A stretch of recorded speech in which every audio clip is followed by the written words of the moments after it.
Sounds good. Along the way, now or later, we will have a Q&A session later on. So now or later, if you have any questions, feel free to add that to the Q&A session. Let me, chat is disabled. Oh, sorry, so sorry. Let me fix that real quick.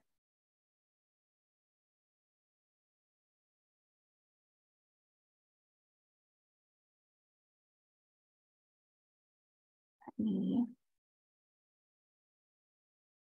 me enable it for us.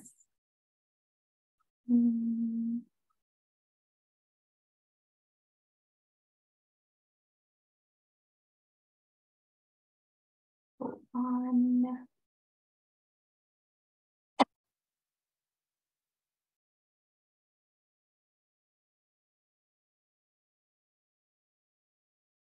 Chats. Can everybody use the chat or is it not working? Copa and Sheng, is it working for you both? Oh, yeah, it's working fine. Technical difficulties. Sorry, everyone.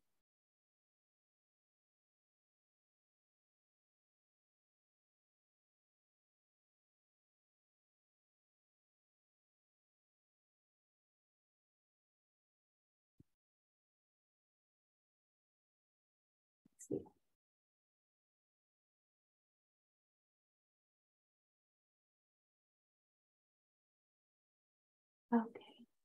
Okay, thank you for letting me know, Maribeth. I will.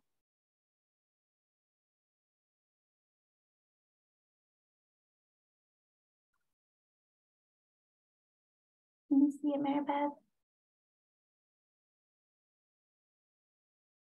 So sorry, everyone. Don't we just love technology sometimes? Let me see if we can fix this.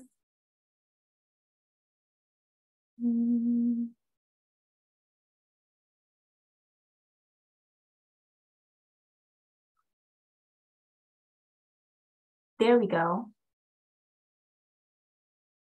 Can everybody use the chat now? There we go. So happy. Okay, there we go. Nice. Okay, thank you everybody for being patient and going through this with us. Perfect. Okay, so again, if you would like to introduce yourself in the chat, feel free to do so. Where you're from, where you're zooming from, your position, what you do, your pronouns if you'd like to share. But again, thank you for being here, and we can chat now, which is great. Along the way, if you'd like to put in your thoughts, questions, comments in the chat, feel free to do so. We also have a Q&A feature on Zoom. So again, if you'd like to throw your questions in there later on, we will answer as we go. But thank you. Thank you for being here. So yeah, let's get started. We can finally officially get started now with our topic, conceptions of domestic violence in the Hmong community. And before we dive deeply into that, I want to talk a little bit more about Women's Advocates as an organization. We are a nonprofit organization located in St. Paul, Minnesota.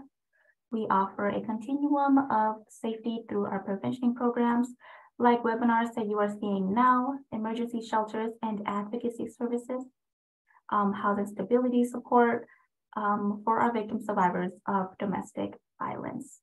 And we began in the early 1970s as a legal advice helpline for women seeking divorce.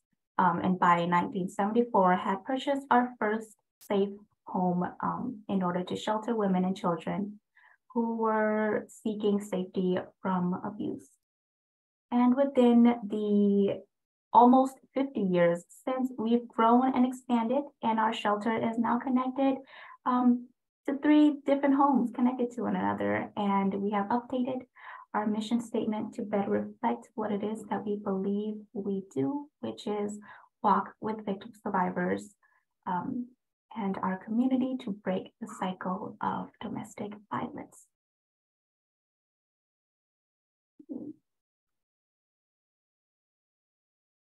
And very quickly, I'm going to read our land acknowledgement. I'm also going to put that into the chat in case you want to read a land acknowledgement and visit more about that. But our land acknowledgement goes, Women's Advocates work takes place on Dakota land. The area that is now St. Paul was stolen from the Dakota people by the American government through centuries of wars, broken treaties, and acts of cultural genocide. Through incredible perseverance and resistance, the Dakota are still here and strong. Native women and girls face the highest risk of domestic violence, sexual assault, and intimate partner homicide. We express our gratitude for the Indigenous-led organizations who are working each day towards a world without domestic and sexual violence. And as an organization, we commit ourselves to support tribal sovereignty with the same fervor that we support the self-sovereignty of victim survivors.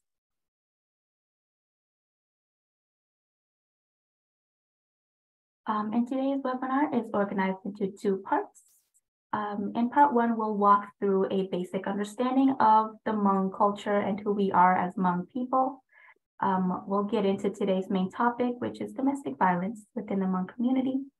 And then in the second part, we'll discuss what we can do in the Hmong community to try and stop the cycle of domestic violence, along with how you can help if you are not part of the Hmong community, but would still like to show your support. And we'll also do a Q&A towards the end. Again, so if you have any questions now or you come up with questions along the way, we'll do our best to answer them towards the end. But for now, feel free to take care of yourself however you need. The presentation slides and certificates of attendance will be available and sent out to you after the webinar.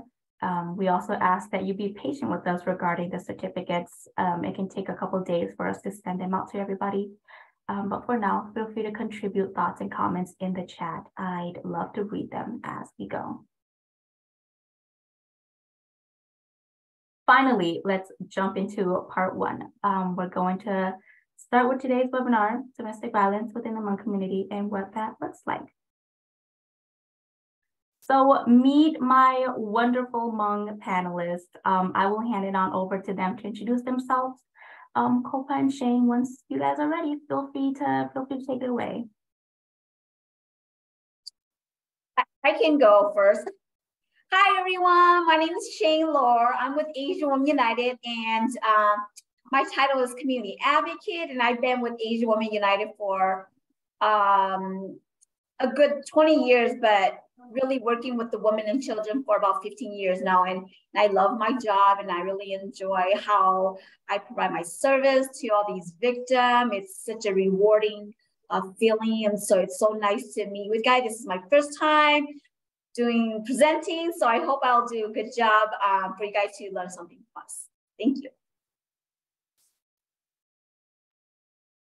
Hello, everyone. Welcome to the webinar. My name is Kopa Vang. I work for Women's Initiative for Self-Empowerment, also known as WISE. I'm the Sexual Violence Prevention Program Coordinator, and I do training in schools and in the community for prevention of sexual violence and also intervention of high-risk situations. Our agency and we usually work with refugee and immigrant girls and parents. And so we do a lot of empowering social activist work with youth. So thank you for joining us. Thank you both for being here, for introducing yourselves. Yeah, thank you. Thank you so much for doing this with me. I look forward to our conversations, and I look forward to the questions that will be asked later during our sessions. But I will start us off by launching a poll. Please do take and answer this poll for me as we go. There we go. Let me know if you can see the polls. And with that, as you take the polls, I'll start us off by talking a little bit about our culture and who we are. Shing, Kopa, and I are all Hmong women. And Hmong people migrated from southern China in the 19th century to the mountainous areas of Laos, Vietnam, and Thailand. We have our own language and culture, and we have over 4,000 years of history behind us. To this day, it is estimated that there are over 260,000 Hmong folks living in the United States. I'll give us all a couple more seconds to take the poll, and then I'll share our results, and then I'll move on to our next slides.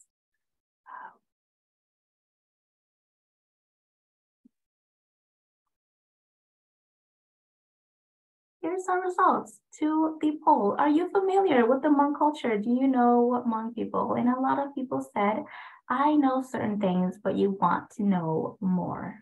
And I love that. Thank you so much for being here and for wanting to learn more. That is the reason why we do what we do. So yeah, I will talk a little bit more about us.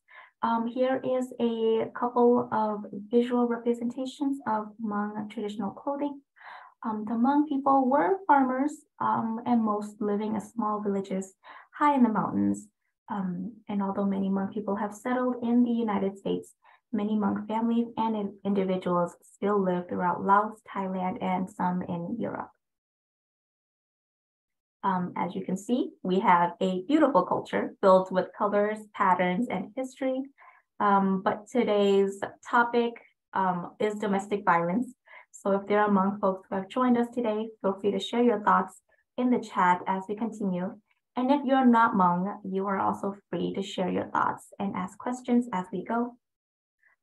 Regardless of who you are, if you are here with us, I'm guessing you obviously care about this issue and wish to know more and to share more about it. So again, thank you for being here. And hopefully this webinar gives you more insight on what domestic violence is like for us as Hmong individuals.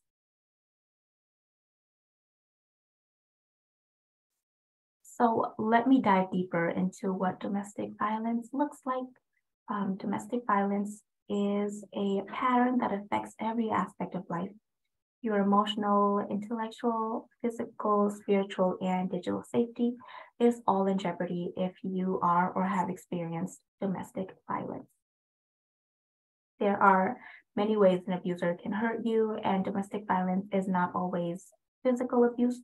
Though some people may think that part of why we do what we do is to kind of pass on the message that domestic violence isn't always physical abuse. Within the Hmong community, domestic violence is often ignored or swept under the rug. To talk openly and honestly about domestic violence is often seen as taboo. Therefore, many Hmong families and individuals tend to overlook abuse. The Hmong community is also small and family-oriented, and it is believed that your family is supposed to love and protect you. They are the ones who should have your back, but it's a problem when your family is the problem. And this is where it starts to get complicated for Hmong victim survivors who are facing abuse, is when these people who are supposed to love you and protect you and be there for you are abusing you in any of these ways.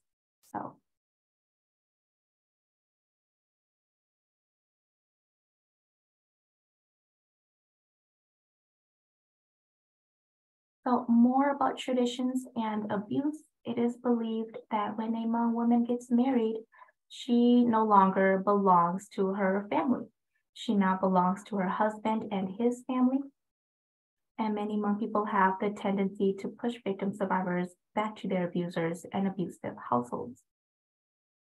I feel this is a good time to remind us that abuse is not just between romantic partners. Anyone you live with can be abusive, and anyone you live with who is abusive is considered domestic violence. That can involve parents, siblings, your romantic partners, or even roommates. So within the Hmong community, your in-laws can also be abusive.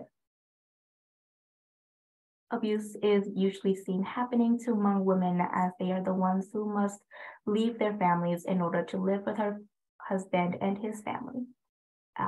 Oftentimes, respect is given to the abuser, especially if the abuser is the husband.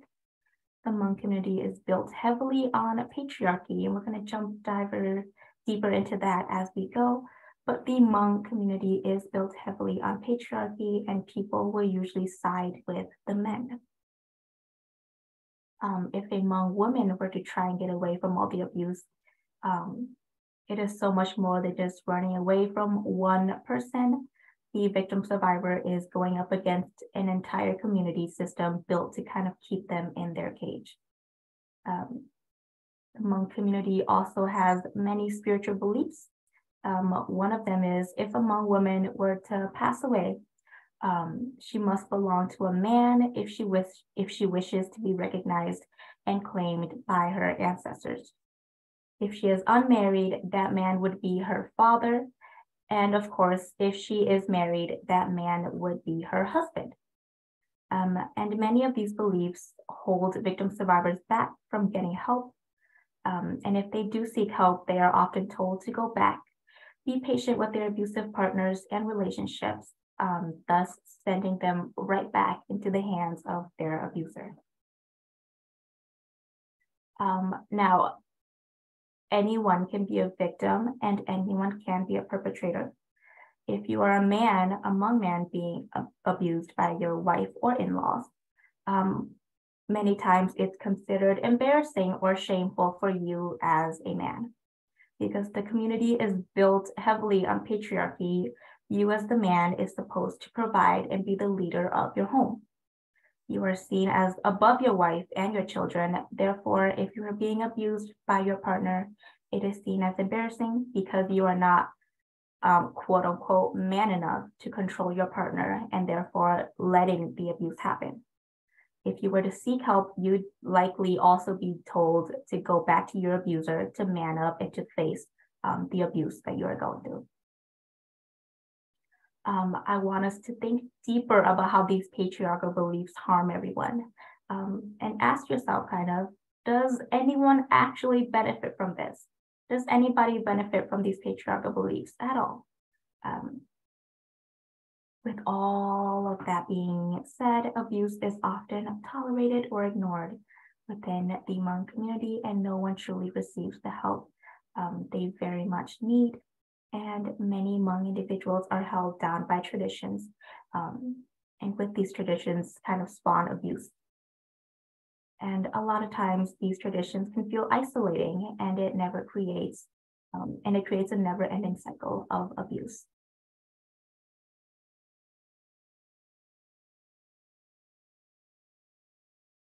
I have another poll for us to take. I would much appreciate it if you were to take this poll. And as you do that, I want to talk about how there are certain things Hmong people are told regarding abuse that I know we're all very familiar with if you are Hmong. And I'm sure there are things you all have heard that you are also familiar with, whether you are Hmong or whether you are not Hmong. Many of these victim blaming quotes are asked to victim survivors all the time. The poll that you are taking now, which of these phrases have you heard before? And a lot of these are told to Hmong victim survivors of domestic violence all the time. Things like, why don't you just leave? What were you wearing? What did you do or say to upset them? And none of these questions help a victim survivor escape their situation, ever. Many Hmong women are told to kind of be patient and go back to their abusers whenever they are seeking help. If you are Hmong, this is not new to you. I'm sure you know all too well about this.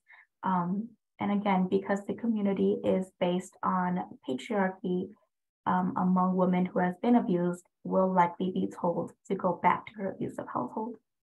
She will be told to consider her husband, his reputation, and his image. And her job is to serve, oftentimes being obedient and understanding, submitting to her husband. And this is what is believed to make her a good wife, a good family member, and a good mother.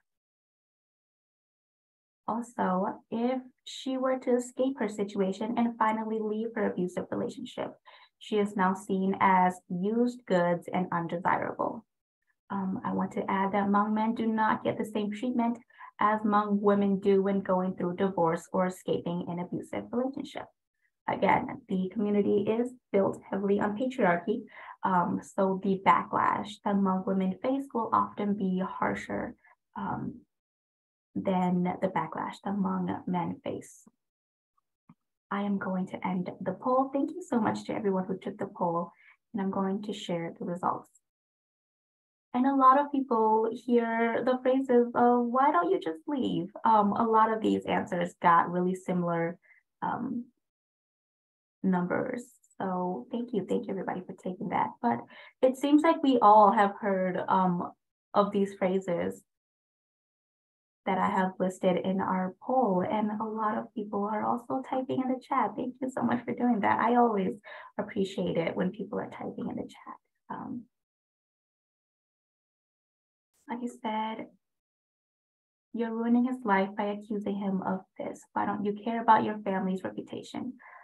That is actually a huge thing within the Hmong community when it comes to reputation and image. So yeah, I've heard that too, both in English and in Hmong. And I agree, Maribeth, it's a big eye roll for me too.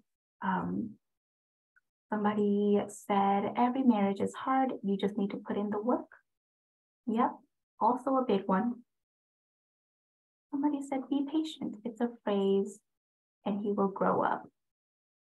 Learn and change, and think about your relatives, parents, in-laws, and cousins' reputation. Thank you for sharing that, Lee. I absolutely agree. Oftentimes within the Hmong community, you hear these phrases and they start bringing in a lot of other family members, like your cousins and your uncles, and you start to think to yourself, why is that a thing? Why can't I just be enough? Why can't, I escape this? Why must everybody else be part of the narrative? So on and so forth. Oh, the children are a big one. Yeah, the children are a big one. People often use children all the time to kind of justify abuse and justify why you should stay in an abusive relationship. Thank you, everybody, for contributing to the chat. I so appreciate it. I love reading the chat as people add their thoughts in. So thank you for doing that. I have a video that I'm going to have us watch. It's a short video regarding murder-suicide. Feel free to take care of yourself however you need. If you would like to watch, feel free to do so. If this isn't your kind of thing, you don't want to listen to it, you don't want to see it, feel free to take care of yourself however you want.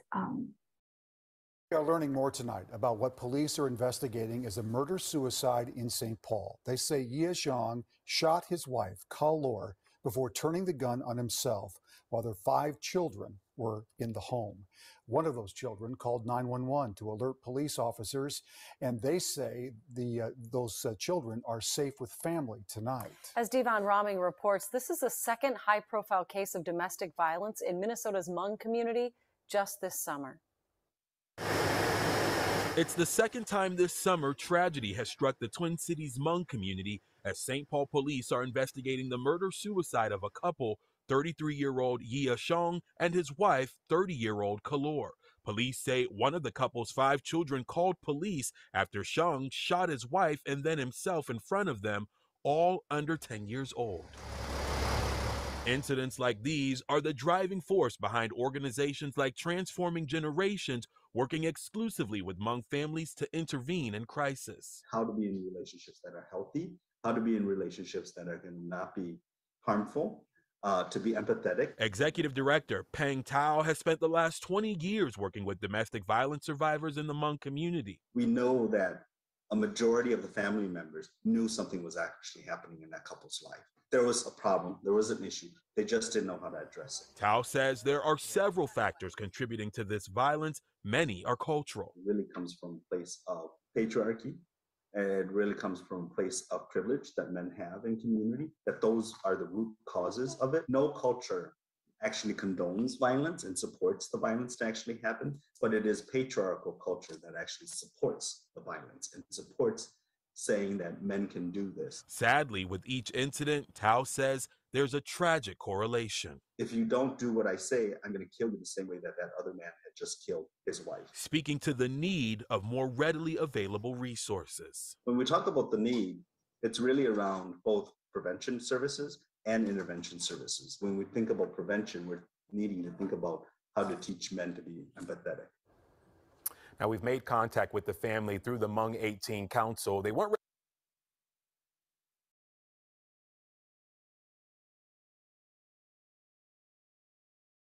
There we have it. What did you all think of that video?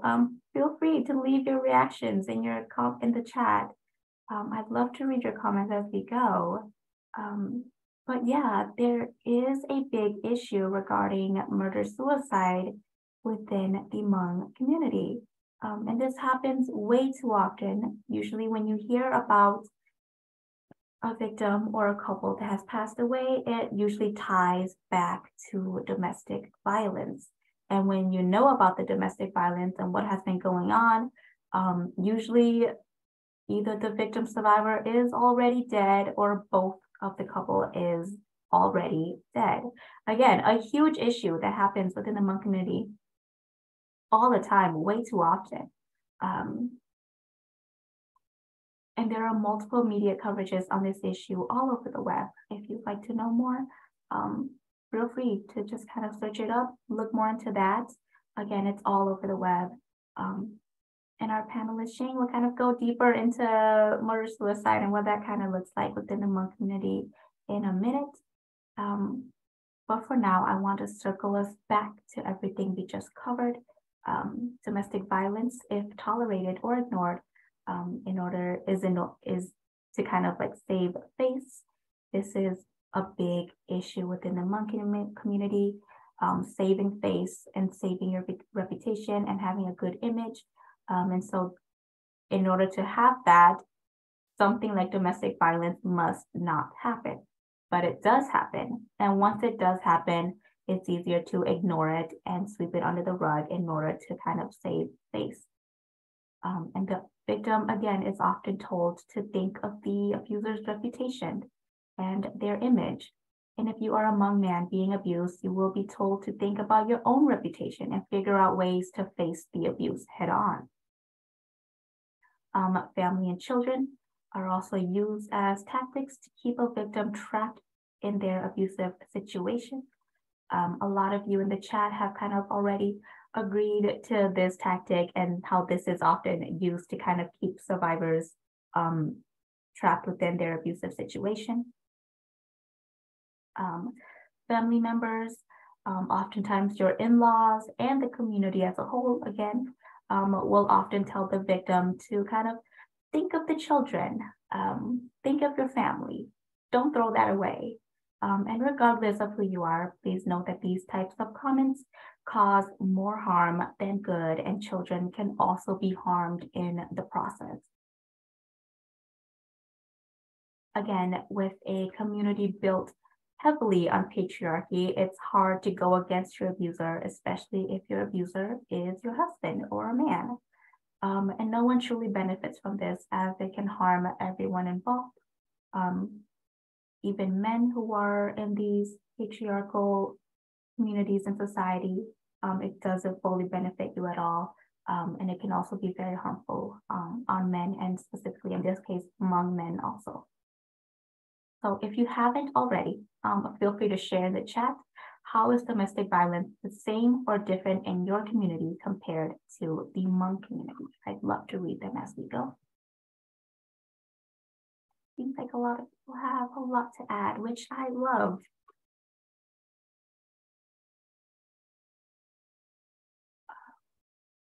The family knew something was happening and didn't know what to do.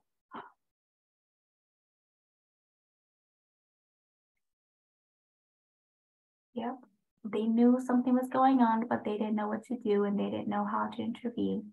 Absolutely, absolutely.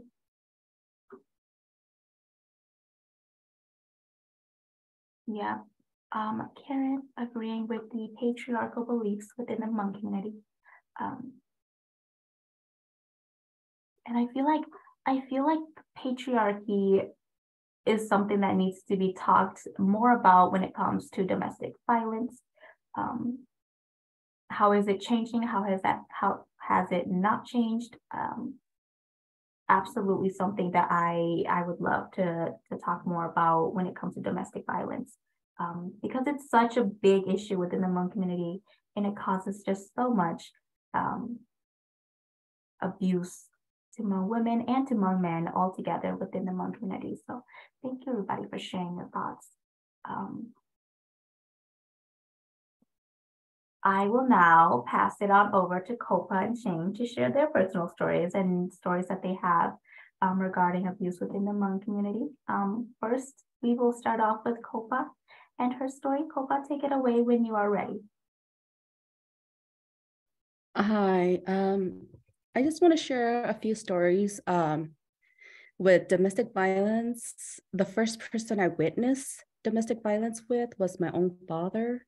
And there's quite a few things I learned in my women's studies class, and I connect the dots, and it helped me understand how things had happened in my life. And that usually women's the first man to show a female what trauma is usually is the first man is her father.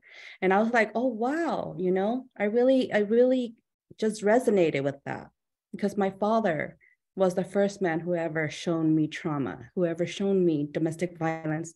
He was very physically and verbally abusive towards my mother and towards, you know, the children. So I just remember a lot of different things happened in my life with my father.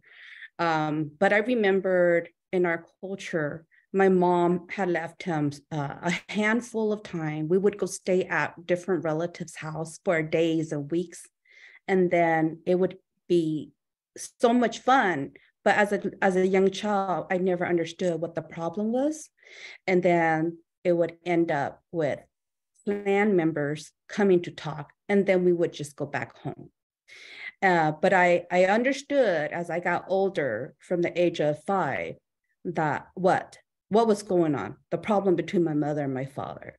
You know, for example, there was one time when my father was verbally abusive to my mom. He was just sitting there on the sofa, just spitting at her hair. And she just sat there because she couldn't do anything. She couldn't go anywhere. He would just follow her. So she just sat there, and for what it seems like hours. All my older siblings, that time I was about 5 or 6 years old, and all my older siblings, I have 4 older siblings. They were so scared, they just hid in the bedroom. And then there were the younger kids, they were all toddlers. And I was the only one there trying to protect my mom. And I remember I just sat on the floor in front of the both of them in the living room, just crying and screaming at my dad to stop, because he kept spitting in her face, spitting in her hair. And he was just cursing her. In the Hmong culture, when you're cursing someone, it's called phone. It's like you're verbally cursing them with ailments, with death. And I learned some new words from him that day. At 5 or 6 years old, he was calling her that she's nothing but as horrible and bad as maggots, that she would die and that she would become maggots only, and that she's only good enough to be maggots. And like, you know, all that, and that along with all the spitting in her face and in her hair and stuff, it was very traumatic for me. But I was just, I don't know, I just felt something in me. I had to protect her. So I just sat there on my knees and cried and screamed for him to stop. And it felt like, you know, hours, until I was just so exhausted. And I don't remember what happened after that. Another time that was really traumatic that I remember was my father would lock up the refrigerator, and he would lock up the home phone, the landline. This is like in the late 80s. He would take the handpiece, and he will lock it in a drawer with a master lock.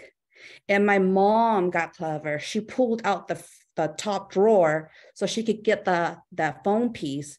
And then she would talk on the phone. And then as soon as she heard him coming home, she would, disconnect the phone and throw in that piece again by pulling out the top drawer. And I think maybe he saw her or something, and he got so angry when he came home. And during those days, he wore a lot of steel-toe boots. So he started yelling at her, and then they were arguing about it. And my mom got so mad that my mom went to go get a Hmong knife and just tried to break that lock in front of him. And he got angry, and he kicked her a couple of times with his steel-toe boots. And I was just like, and I saw all this, and I was just like so devastated. I was crying. And this is about 7 years old. And then my mom must have been very, very hurt. So she threw the knife in the corner under the table, and she left outside. She ran outside. She slammed the door. He locked her out. And the rest of the kids were scared, the ones that were old enough to know and see what happened, right? And I just saw my mom just sitting out on the front lawn, just by herself crying. And I just remember I was at the window wishing that my father would die so that my family can have some peace, and so that my mom can have some peace. And I just remember I was crying for my mom because she sat out there for like a good 2 hours. It was a long time. And then I came back to check on her, and she was finally gone. So I was very worried. And then we went to school the next couple of days like normal. And so I think it was like 2 or 3 days after this happened, I came home from school, and I was wondering, where's all the little kids? And my father comes in, and I have my older brother who's 5 years older than me. At this time, he's probably about in the 6th grade. My older brother said, Mom came by the house when you were gone, and she asked for me to give her the kids. So I opened the door and I let her take the kids because it's Mom. And my father got so angry, he straight up punched my brother right in the face. And I was only like, like a feet, maybe 2 feet away at the most. I just remember his fist hitting my brother, this 12-year-old boy, and his head just goes bang up against the wall. I mean, that memory stuck with me forever, and I wonder and he was so abusive to my brother because he was the most rebellious kid out of the 10 kids. And, then after a couple of days, my dad went to the relative's house after he located where my mom was. He went and got the kids back. But before he got the kids back, he went and chased her around my uncle's house, the dining room, and tried to beat her up over there as well. But in the end, they had to resolve it through the same clan system. And my mom had to come back with the kids and, endure the same thing, the same cycle again. And my father wasn't the only one who's abusive, but all the men in his family, all his brothers, my grandpa, they were all abusive like that. And, it's not just only him being abusive to my mom, but also if he goes and talks to his family, he's like, oh, my wife spent too much money, or she went out shopping, or, she's not, she permed her hair, or she's putting on makeup now. And then they would get mad, and they would just like talk all kinds of mess. And they would just like tell him, you need to keep her in line. You need to, beat her up and keep her in line. That's how his family was. Even my step grandma and my uncle's wives, they're all like that. The only one that seems normal and nice were my dad's 2 sisters, but he grew up in a family system that way. And so it's very difficult to grow up like that. But luckily at 8 years old, my mom finally had enough. And when I was 8, my mom just took us all and left for good. And she didn't involve the relatives anymore. So somehow she got help, and we just went to a woman and children's shelter and never looked back after that. And I used to wonder, gosh, maybe our family would be so much more prosperous and so much better if we had 2 parents. But looking back, knowing how my father is, very abusive, very narcissistic, and he came from that type of family and very patriarchal, you know, I think that me and some of my rebellious siblings, you know, during our teenage years would have had a lot of conflict with him. And it would have been a very, very, you know, bad outcome. So, you know, just, you know, recently in my adult years, I finally realized that it was a good thing. It was a blessing in disguise that my mom left him. Also, there are, in my own domestic violence story, I'm also a survivor of domestic violence. You know, I was married at a young age to a Hmong man.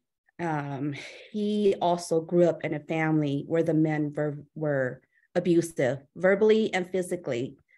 And his father was more abusive when he was younger, but as he got older, he wasn't so much, but his older brothers were to their wives. And he was the tunsa, so he's the youngest son. So he's used to having whatever he wants, getting his ways. And he also was abusive, but he wasn't as abusive when he got older. He got worse. The physical abuse and verbal abuse definitely increased when he got older, because when he was younger, he was verbally abusive. I often got slapped and pushed and shoved, but he was still afraid of his family because we lived with his family at the time. He was still young. He was still an adolescent. I was still in high school. And so he was still afraid of them. But he had it already ingrained in him that if I was to be that's a very bad stigmatized word for a woman in the Hmong culture. Ngofa means a runaway wife. He said, he always warned me, if you ever became a ngofa, I would never want you back. And so when I finally did leave him after graduation, because we fought so much, you know, like brothers and sisters, siblings, we didn't know how to handle marriage, you know, problems. We were just two adolescents, right? So he would do the slapping, the verbal abuse, all that stuff, but he still had a fear of his family knowing what's going on in our marriage, our relationship. He was very much about reputation and image. He didn't want his family to come and lecture him and lecture us and tell us what to do. And he didn't want to lose face. You know, he always said that he don't want to lose face, and he doesn't want to be told what to do, and he doesn't want me to be Ngofa. So if I ever became Ngofa, then he would never want me back. But I left him 2 times, and his relatives came back to my mom's house and got me back. And I went back home with him. And then when I went back home, he just got worse. He started having an affair. He started cheating. He started not coming home, and he started escalating in the physical abuse. And then one day, it happened again. He was dragging me out of his car because I knew he was going to go see his girlfriend at the college that he went to. And so I said I wanted to go too. And he dragged me out. He threw me out of the car, and all his nieces and nephews were over because we were babysitting them. And he had pushed me and shoved me and everything. And my body was filled with sores and stuff. And the cops was called, and they came. And then his family came afterwards. And his sister and everyone was like, what's happened? What happened? The kids were like, oh, uncle hit auntie, and that's why the cops are here. We saw him did it, you know?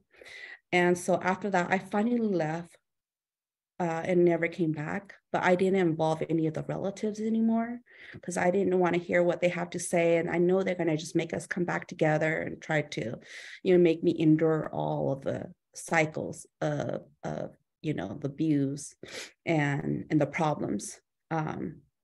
And I just also remember when my oldest sister was going through her divorce, she came down and she left her husband a couple of times.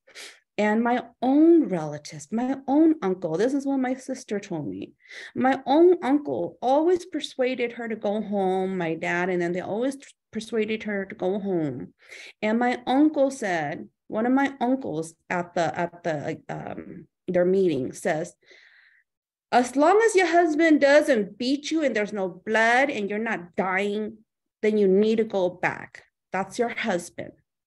And another uncle said, do you think that we men need you guys at home for cooking? We can do that ourselves. We need you for your private parts, for you to do what you're supposed to do as a woman for us. One of my own uncles said that to her. Instead of being supportive and say, okay, let's look at the problem. Why do you guys want to separate? No, they didn't look at any of that. They just sided a lot. It seemed like they sided a lot with my brother-in-law and his family.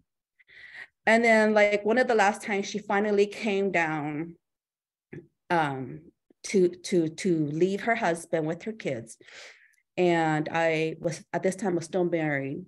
And my other sister told me that when she came down to stay with my dad told her she was only allowed to sleep in the bathtub. And I mean, that's how cruel some of these men in our culture can be. My own father telling his oldest daughter, if you're going to leave your husband, if you're going to make us lose face, then when you come here, you're going to sleep in the bathtub. It's very disheartening. It's heartbreaking when your own family can't even support you, can't even have, any real concerns about your safety, right? What is your problem? How can we help this? How can we solve this so that it doesn't continue, the cycle doesn't continue of domestic violence and things like that. And then, of course, I go to college. I move on from my ex-husband, the Hmong man, and I meet my son's father. And I also learned in studies conducted during my women's studies courses that the increase of physical abuse actually skyrockets during a pregnancy. And I was like, oh my gosh, there it goes again. These studies and these things that I learned in women's studies, right? And with my son's father, it was the same thing. The physical abuse escalated and everything happened during my pregnancy as well. But yes, so I will hand it over to Shane for her story. Thank you for sharing, Hopa. Sharing domestic violence is not, like a happy story. And so sharing stuff like this, it's hard and it's a lot to take in, whether you are sharing or whether you are sharing your own story or whether you are listening. Thank you so much for Hopa for sharing. But yeah, to kind of stay on time, I'm gonna hand it on over to Shane. Shane, feel free to take it away.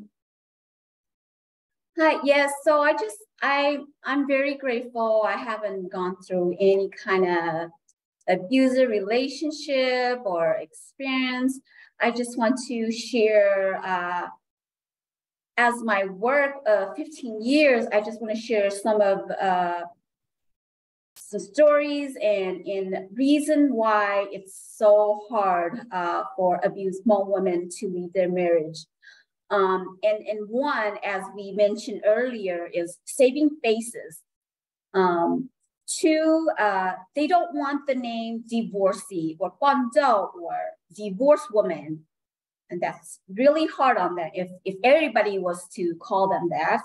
Three, they don't want their children to be fatherless. for them to say, I want to leave, but then they think about their children's future.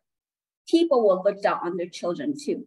So that's one of the biggest problems too. And then four, the biggest conflict is if a woman who leave her husband, she leave her husband and one day something happened to her and she died, who is gonna bury her? So that is one of the biggest issue within our Hmong women back home and today. Nowadays has gotten much better. Back home, that was like the number one why they can't leave, because they don't want to die where their spirit is just floating around and they have nowhere to go, right? So I just want to share one story. Some of you might even know about it or heard about it. The murder-suicide of Pena Vu that happened in June of 2013 in Eau Claire, Wisconsin, where her cultured husband had murdered her. And then her side of family didn't want to bury her because they're like, she belonged to you, to the husband's side. But the husband's side said, no, we're not responsible because she's a woman who went out and cheated on our son. And that's why our son murdered her. So we don't want to, be part of this. And so her body was being held and the two clans was just going at each other for the longest time. The place that was holding her body was they're just confused and wondering when the body's going to be picked up. So I don't really know the end result, but I believe an organization with funding finally came in and buried her at the end. And at that time, I was thinking, like, I cannot believe this. I hear this back in Laos, back in home, but I can't believe that today it's still happening in a community. So that's one story. And then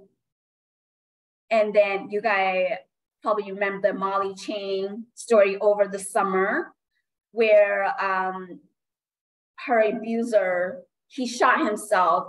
And then in that same day, Molly Chang was being bashed and put down and accused on social media all day. So by noon, she took herself and her 3 children and they went and drowned themselves. And so those are just the things that happen in our community, that it's so hard for a woman to seek help. But I am very glad that nowadays things have little change step by step, and we have a long way to go. But I see some changes. And so I'm very happy that some of our men are working towards this. And I just hope that in the future, we will catch up on, just as some ethnicity community that is aware of domestic violence. Thank you both for sharing. Thank you so much for sharing your stories and the stories about this and kind of bringing light to this. I feel like something that we hear that's similar with these stories is how family oriented everything is, which isn't always a bad thing. But again, like what we kind of said prior, when your families are the one that's abusing you, or when your families are the ones that are not helping you, what do you do then? Where do you go? Who do you turn to? And within our community, that's tough. You don't really know anymore. And so you kind of just stick to your situation and you kind of just hang in there and and you just hope that it kind of turns out for the better. So thank you both for sharing. I'm going to jump to more questions that I have. while putting this webinar together, these are questions that I was asked when I planned on making this webinar, and I thought it would be helpful if we answered them together. What are your thoughts on each question? And the first one being, what should non-Hmong advocates know in order to better understand / support Hmong survivors? What does Oshende mean? What does that compare? How does that compare to the idea of quote unquote stand by your man that many Europeans, Americans follow? And lastly, how can we begin to undo some of the more harmful messages about women and domestic violence in Hmong communities without writing off the whole culture as abusive or bad? So Hopa and Shane, if you guys have any answers or anything that you'd like to add and say, feel free to take it away.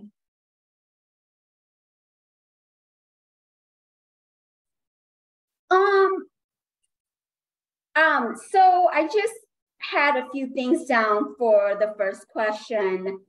What should non-Hmong advocate know in order to better understand, support Hmong survivor? One, do not use the word why, but have. And this is for not just Hmong, but for most API, because most of our victims nowadays, they are from overseas. So instead of why didn't you tell anybody, how about have you tell anybody? Instead of why didn't you file a report, how about have you filed a report? So these two I learned that these two are very important. And number two, do not say we got to report this. How about this is something very important that will help your case. Can we make a report? Number three, asking to know what religion they practice sometimes help advocates to give them better suggestion about their situation. Example of this is very strict shamanism practice will not allow their married daughter to stay with them because they believe that the daughter is bringing bad luck to them by causing their clan spirit to weaken. An example of that is a victim who just gave birth and still on her 1 month postpartum will not be allowed at her parent or relative's home. And so those are the sort of the few things that I came to mind for this question. For me, I would say do not take an ethnocentric approach. Do a little bit of background research. You don't need to do deep dive research. Just do some basics on the Hmong clients you're working with, or any client of any background, right? If you want to know them better, you want to understand them better, you want to be able to support them and help them better, do a little research on who they are, what they're about, how they live, what kind of belief systems do they have. So that would be my suggestions for that question. Yeah, thank you, you two. And how about the second one? Let's jump into that. What does Oshende means? It's basically to be patient, to be enduring. So that's something that a lot of the elders always talk about. I always hear that elderly women, even when we're at different gatherings and different different Hmong household, sometimes when the women talk, you hear them and you hear the elderly ladies cry and they talk about how sad how much struggle they had in their marriage, in their life. And they always bring up this term, Washende. They had to have patience. They had to be able to endure, right? As a woman, that was expected of them. That was always repeated and ingrained in them and conditioned in them. And so that no matter how horrible your marriage was, your in-laws were, or anything, or whether it's your own family, because a lot of the time in the old country, not all women were lucky enough to marry a man who lived in the same town. Sometimes they can, the husband, his family will come just marry her randomly, right? Without even any arrangement or anything, without her knowing. And this man can be from a town that's several hours away or days away. And she's all alone when she's with him. So, she has to do what she's been taught, the best that she can do to survive, right? And to not escalate the domestic violence and stuff. So she just endured. So she just suffer in silence. So she just cry. And I hear them repeat these stories, all these different older ladies, aunties, grandmas. And I just say, no more suffering in silence. So, yeah. I also just want to add to this, what Shende is, as I got older, I also learned that nowadays, as the world changed and some of our parents and relatives changed the way of their thinking, I also came to understand that as much as they want to help you as a victim, they don't know how strong you are to be able to leave your abusive relationship. So, 我现在 is the only word they could comfort you. So, because that's the only word they know how to comfort you, you as the victim feel like they're not using any other word to comfort me or to make me feel stronger. But again, that's the only word that they know how to comfort you, again, because they don't know how strong you are to leave your relationship.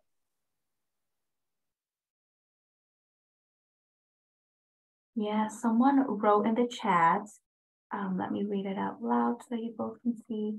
Do you think people use endurance as resilience and grit in those situations? What do you both think?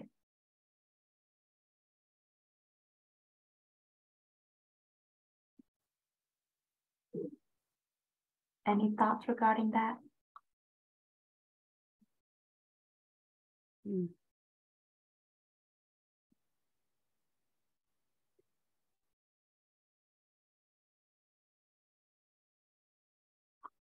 I believe it's meant well, and it's meant to give support, right? To make the woman feel like she could be resilient and she can get through these challenges.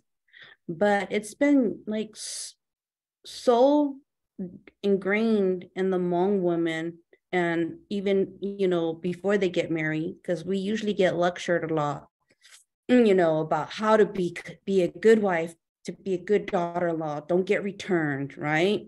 Don't get complained about. And so if anything happens, then yes, you have to endure, you have to be patient, right?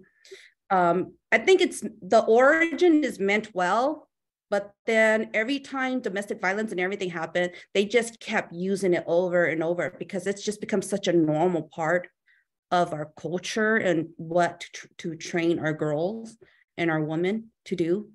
And because they don't have a real solution.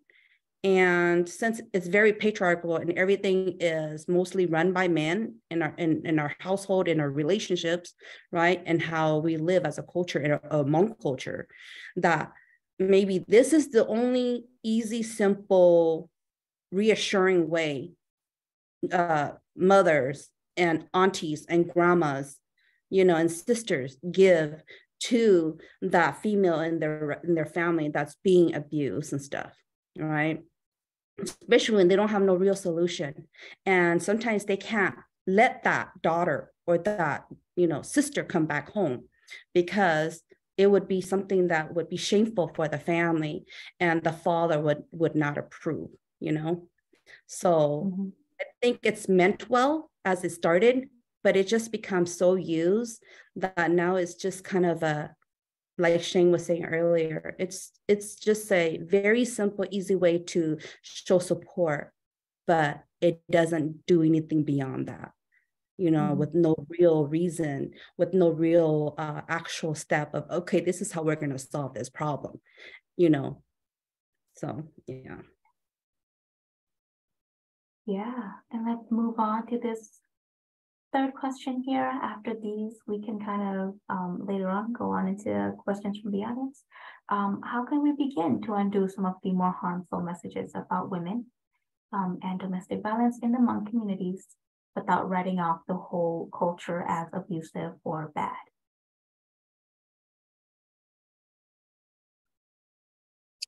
I have a few things down.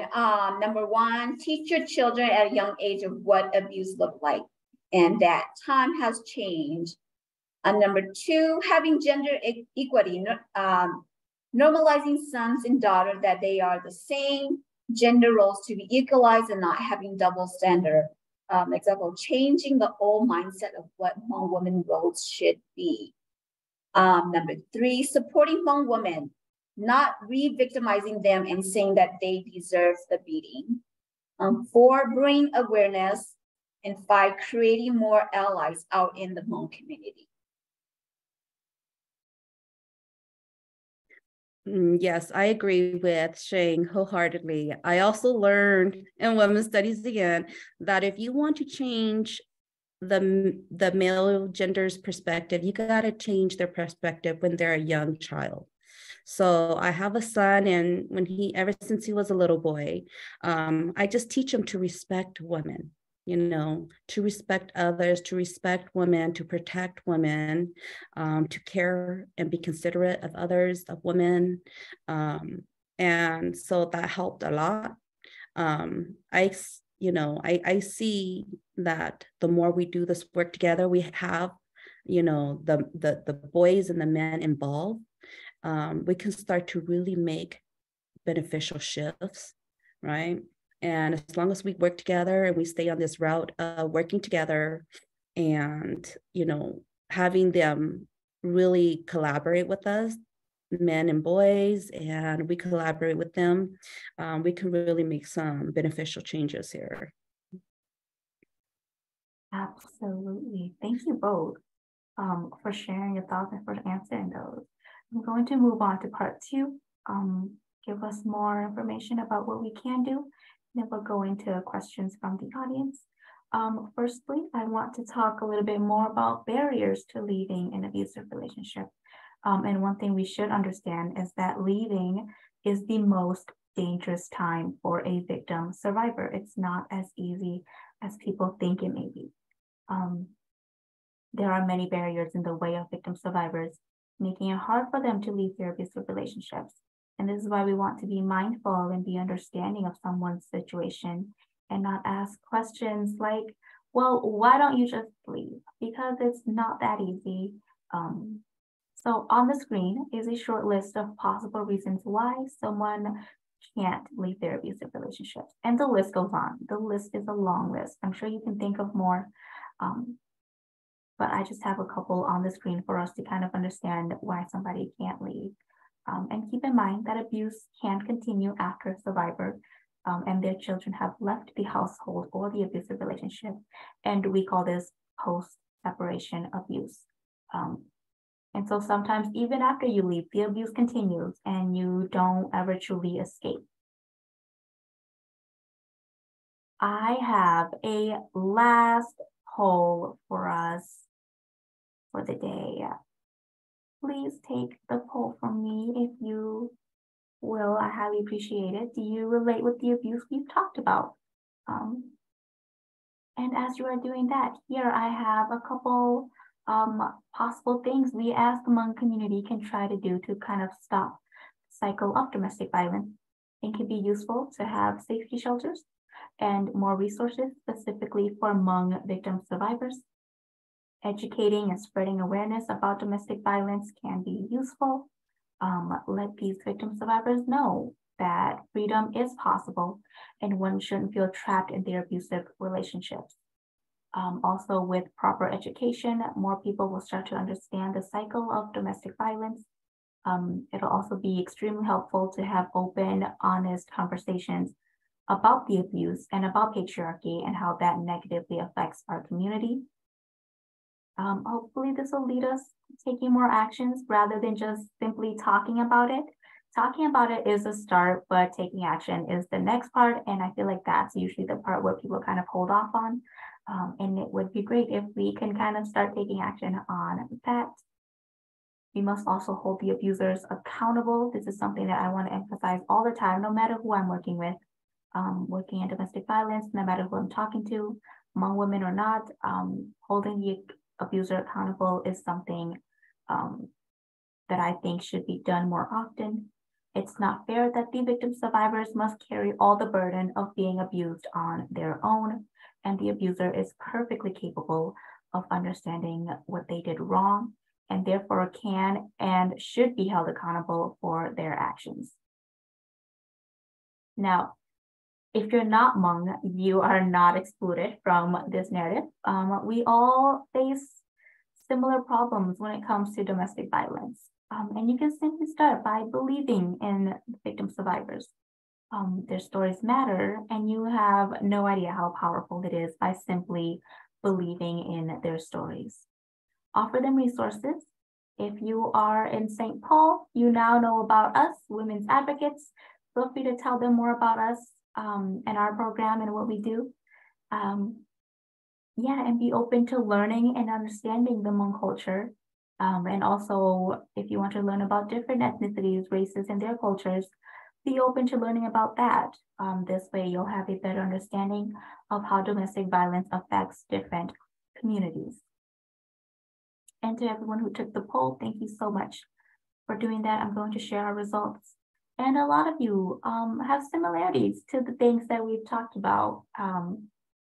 So what this tells me then is that we can relate to one another, and we understand, and we know where the pain is coming from. We understand the pain, we understand the abuse.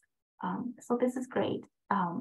Not great that abuse is happening, but this is great that we get to understand one another, and we can then find out ways to work together, kind of end the cycle of domestic violence.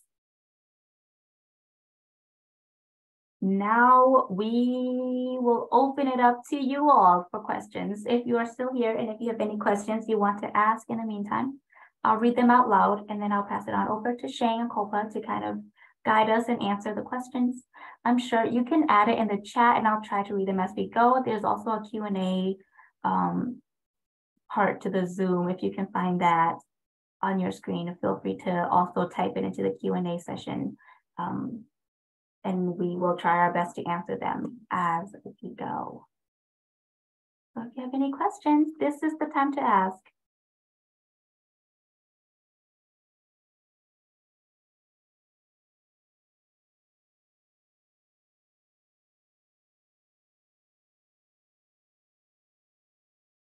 Give us some time.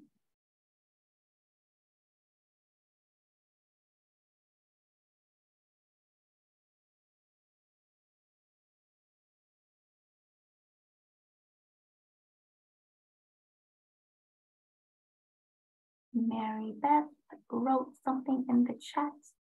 Mary Beth said, I was reading the MRP article about Jennifer Ying's funeral following her murder by her partner and how it broke with tradition. Her family hosted the funeral, talked about domestic violence, and gave out resources at the funeral. Do you think we're going to see more conversations in the community about domestic violence following this big break with traditions? Or do you think things will just go back to normal? And Shane, I'll hand it on over to you both. I could put my input on that. Mm-hmm. I really honestly feel that our community is, like I mentioned earlier, that we are slowly changing.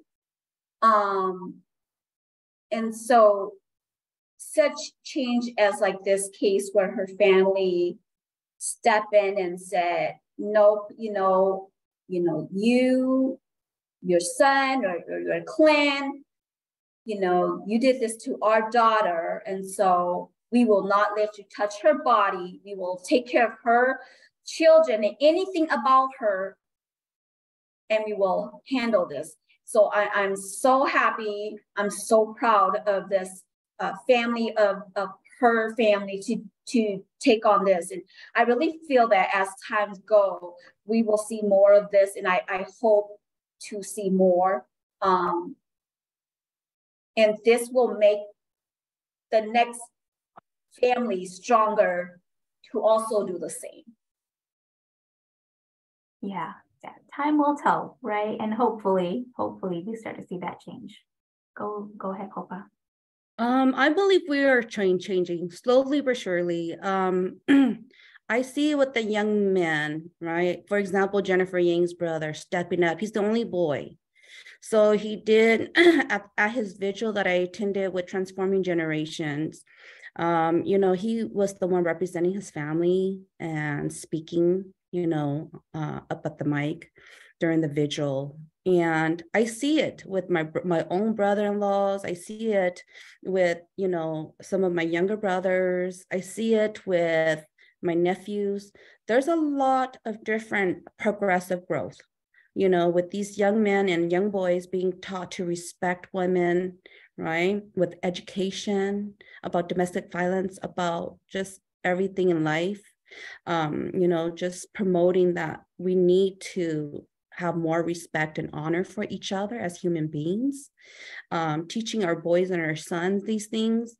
I see the respect and the equality between a lot of younger generation couples, and, also there's also many older couples that are respectful and honorable to each other. And so, I give them credit for that, for leading and being those positive role models as well.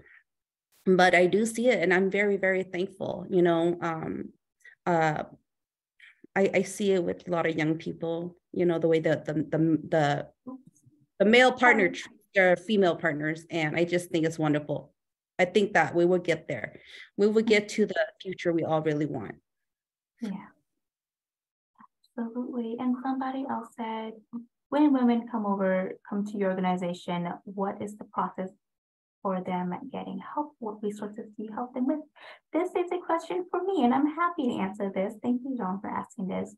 Our organization is a shelter here in St. Paul, Minnesota. So as you call our crisis line, or if you were to come in and if we have space available, we will be able to take you in. We have housing stability resources available to help them with that. We have great people here who work with children. So if they have children, we have amazing people here who also work with children and get help with that.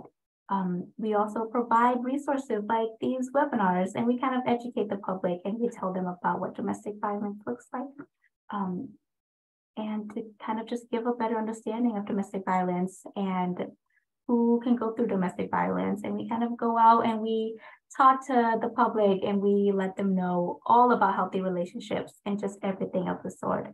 And so, yeah, we provide shelter, we provide housing stabilities and help with children at our shelter.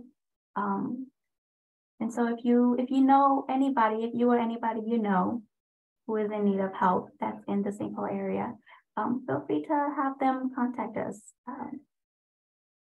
Yeah, any other questions from the audience, anything at all that you are curious with regarding abuse within the Hmong community, the Hmong culture, anything of the sort, we would be happy to answer.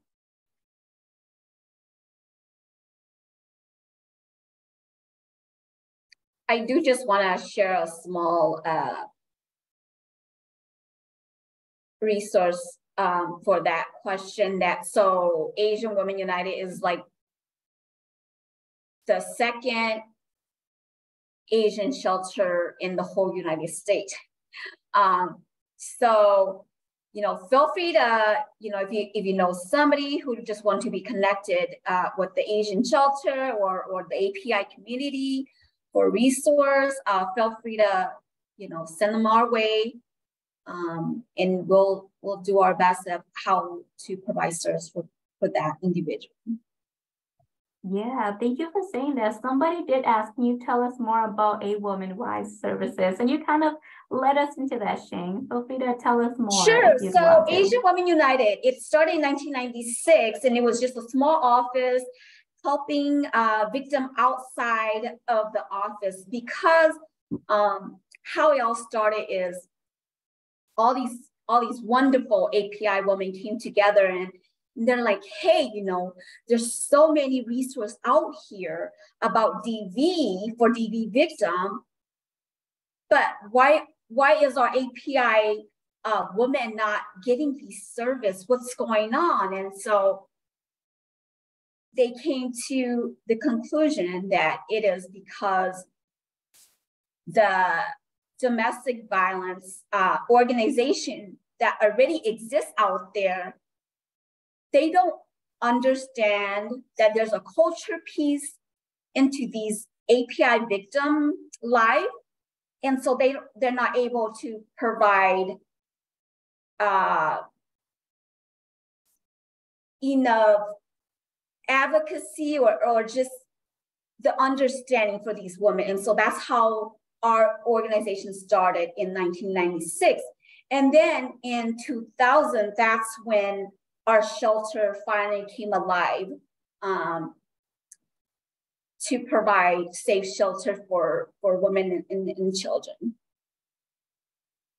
And and then as far as service, so just like Rose organization, we provide safe shelter, advocacy. We do, we have therapists. We connect them to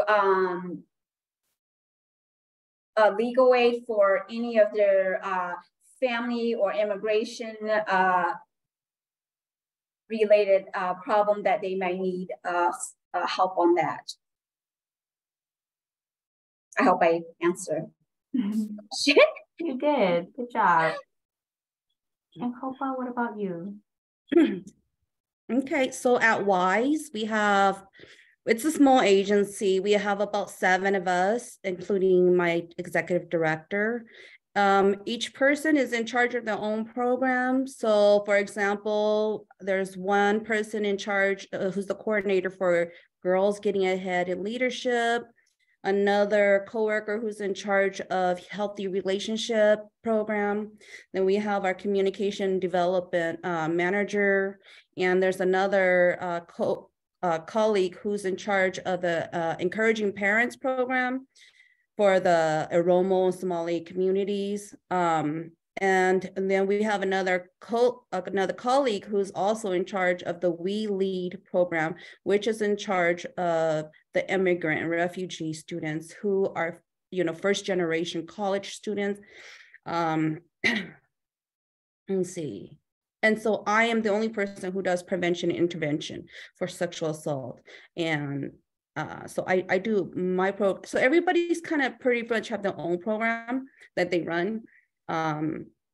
So what I do is I do the prevention intervention, whether it's in school or in the communities. We also, in our organization, we've also provide quarterly conference promoting different themes. We just had one recently. It's about intergenerational healing and communications, how to build those gaps, how to heal from those traumas that's been passed on from generation to generations. With the Girls Getting Ahead and Healthy Relationship programs, we empower young ladies in school, immigrant refugee girls, and after school programs by teaching them how to, get into college, learning financial literacy, giving them career explorations, teaching them about healthy relationships, how to go to college, and taking them on lots of field trips and just showing them other ways that they can empower themselves, that they can move forward in life without having to get married at a young early age, which is really common in a lot of refugee immigrant communities. So we work with a lot of different, students from the Latin communities, from the Southeast Asian communities, and so and from the African communities. So then the We Lead program, that one is once the high school girls move out of the Girls Getting Ahead, the GGAL program and the HR program. They go into We Lead. And so what our program for in We Lead, what it does is it helps the first generation students maneuver how to get into college, how to do their financial aid forms, how to make sure that their tuitions are paid for, their classes, help them pick classes. If they ever encounter, academic probation, how to get through it, how to appeal for it, how to pick what school to go to. I mean, it's like full service. And so we want to make sure that we help these girls get, full of knowledge, full of experience to help them get a good start as an adult in life and to avoid getting married early, So, yes. Yeah, thank you both for sharing. And now if you are still with us and watching and hearing, you know about our great services. But thank you everybody who asked questions and is still here to listen to us. Please, thank you. We are almost, not quite, but almost at the end of today's webinar. Thank you everyone for joining again. Here are just more resources available, more like hotlines and readings that you can continue looking up if you wish. Once you kind of, afterwards, once we are done with the webinar and once you get the slides for this, you can feel free to go into it and read more and look more into this if you'd like. Our post-webinar survey, I'm going to post this into the chat if you would like to take our post-webinar surveys. Please do, feel free to do that. And pop-up advocacy. This is something that I and my coworker Joe, we both do every week at Rondo Community Library every Tuesdays from 11 to 3 p.m. We are at the Rondo Library. Feel free to come talk to us. Anything you want to ask about domestic violence, feel free to come by. We'd love to see you. And then on Thursdays from 12 to 3 p.m., we are at the St. Paul Opportunity Center. So yeah, feel free to come talk to us and come see us. We also have our crisis line and our website on this slide. So again, once you get access to this, feel free to go into that and look more into that. And we also have our online survivor support group we have started. But if you are interested or anybody you know who has gone through domestic violence is interested, feel free to have them join us. They can sign up and we will be in touch with them. We now offer a women's group and an open gender group, and they can sign up for either or. So feel free to have them join us. We would love for them to be a part of the Women's Advocates family. And that is what we have for today. Thank you everyone for coming. I'm going to copy paste some links in the chat. This is the certificate of attendance. If you would like to download that here, just more resources for everyone because you can never have enough. Join our monthly listserv, this one, and upcoming events. You can keep up with us and know more about our upcoming events through this next link here. But yeah, feel free to check those out. Thank you, Shane and Copa, for being here and for being so open and vulnerable, and for taking time to do this with me. I highly, highly appreciate it. Thanks for having us. Of course, of course.